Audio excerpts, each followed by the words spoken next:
Okay, so Bittensor. yeah, You sent in some articles on this whole right. decentralized AI thing. Yeah. And honestly, even the name, it sounds like, I don't know, something out of a sci-fi movie. Yeah. But it's real, and it's It, aiming to take on, like, the Googles of the world. yeah, it's really interesting how it kind of flips the script Really? on how we think about AI development. Okay. Instead of a Yeah. few companies kind of calling all the shots, Right. it's about creating this level playing field where Uh-huh. anyone can contribute. So I'm seeing this word decentralized, like, Right.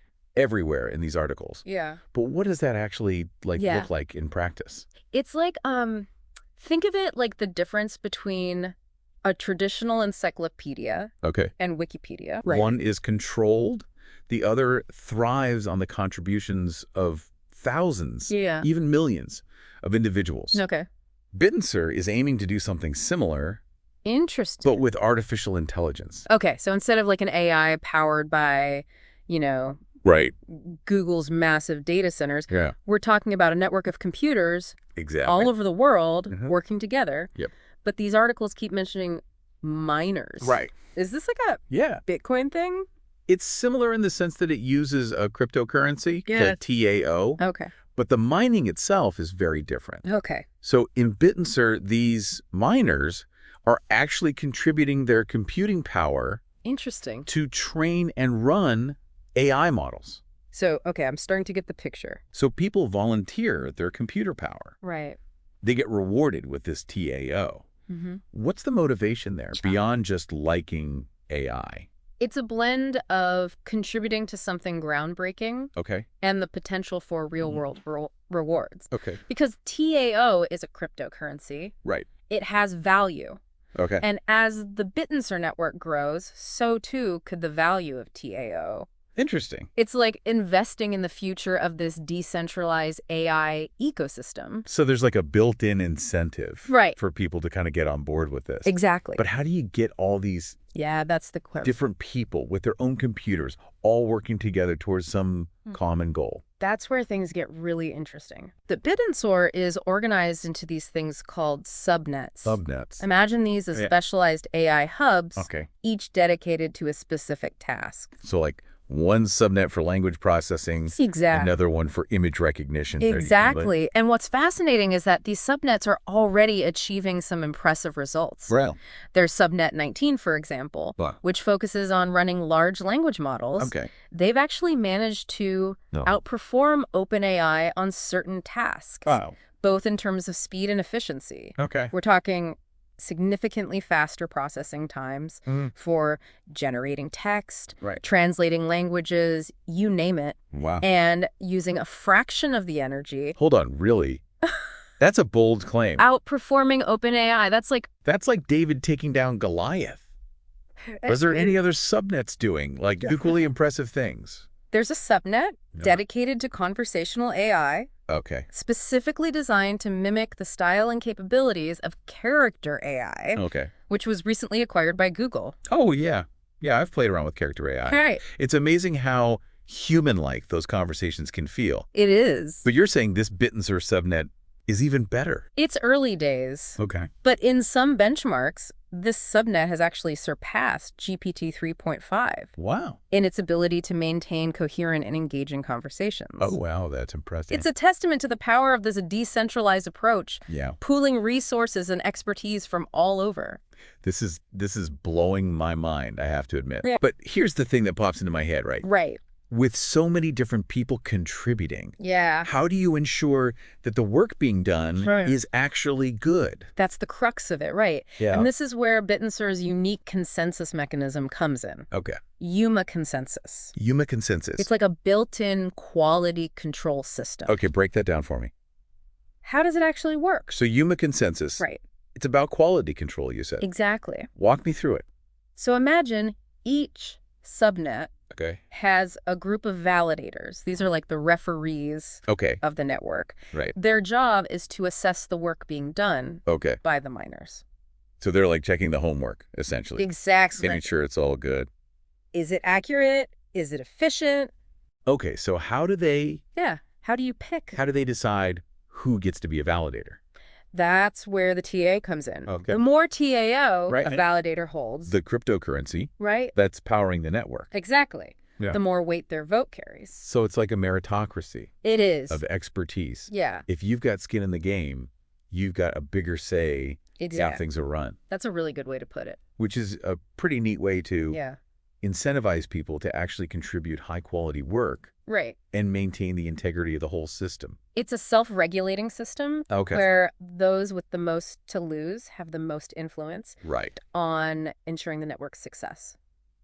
You mentioned earlier that Yeah. Bittensor has a fixed supply of this TAO cryptocurrency, Mm-hmm. just like Bitcoin. Mm-hmm. I'm curious, why limit it? Sure. Isn't that like Yeah. bad for growth? It might seem counterintuitive, Okay. but that fixed supply is actually designed to drive value and sustainability Okay. over the long term. Okay. Think about it.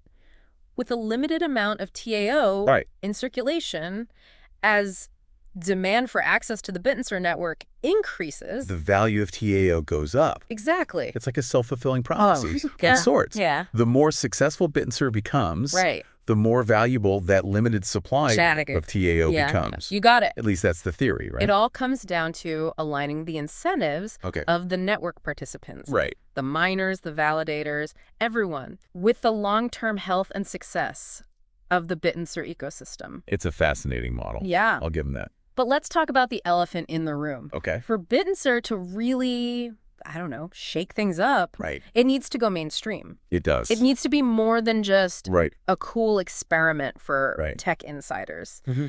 What are some of the hurdles they need to overcome to make that happen?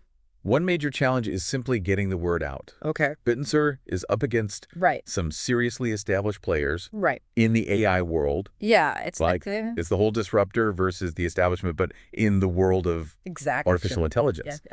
So how do they win over the skeptics? It's about demonstrating tangible advantages. Okay. Faster processing times. Right. Lower costs. Right. The ability to tap into a global pool of talent. Mm-hmm. They've already made some impressive strides, Okay. but it's still very early days. Right. The technology needs to mature, Mm-hmm. and the community needs to grow. Let's say, like, hypothetically, I'm a developer. Right. I'm intrigued by all this, Sure. but I also need to pay the bills. Right. What's the incentive for me to Right. What's going to make you... build my next big thing on Bittensor as opposed to just sticking with what I know? That's the million-dollar question. Right. And it's something that the Bittensor team is acutely aware of. Okay. They need to make it as easy as possible for developers Okay. to plug into the network, Right. build applications, Oh. and reap the benefits. Okay. That means creating robust tools, documentation, a supportive community that can help onboard new talent. So it sounds like for Bittensor to really succeed, Yeah. it's not just about It's not just about the tech. having superior technology. Right. It's about fostering that sense of Yeah, community it and would- shared purpose. it's about the community. It's It's absolutely- about building something.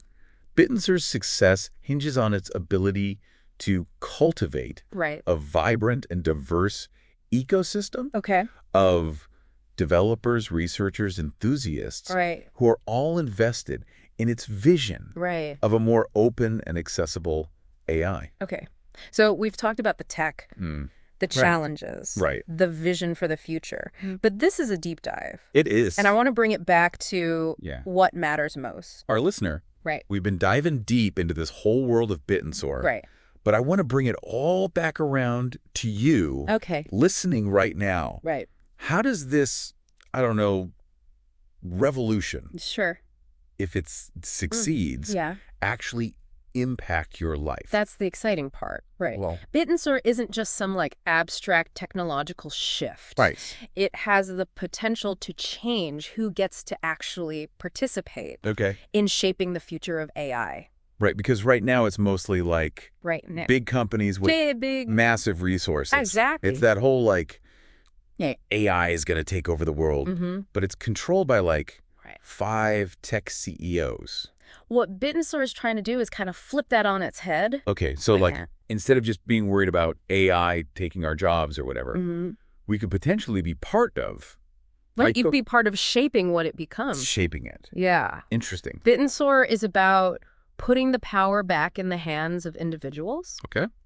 Maybe you're a developer Okay. who can build the next killer app using the Bittensor network. Right. Maybe you're just someone who's curious about AI, Right. wants to learn more, wants to contribute to the community, have a voice. All of that is possible Right. with this decentralized model. It's like that, I don't know if you remember Yeah. that feeling of like Totally. the early internet. Yes. Where it wasn't just about consuming content. It was about creating. It was about like creating, connecting, Building? building something together. Really? I feel like that's a good point. That same energy is kind of bubbling up around this. Yeah, it's a glimpse into a future where AI isn't this like mysterious force controlled by a select few. Yeah. But a collaborative, participatory endeavor that we can all be a part of. Okay, so for our listener out there who is thinking, this all sounds amazing, but where do I even start? What's the first step?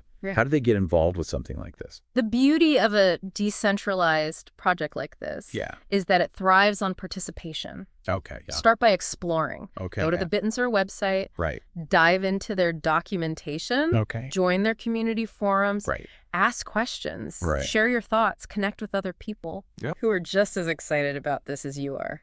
Cool. So get involved. Yeah. You'd be surprised how welcoming these communities can be. It's like that saying, the best way to predict the future is to create it, right? That's a good one. So Bittensor is kind of offering this really cool opportunity for individuals, not just these big corporations, to actually have a say in the future of AI. And that, I believe, is a future worth exploring. Couldn't agree more. Yeah. Huge thank you to you. Always a pleasure. Always a pleasure to kind of delve into these topics. And hopefully our listeners are...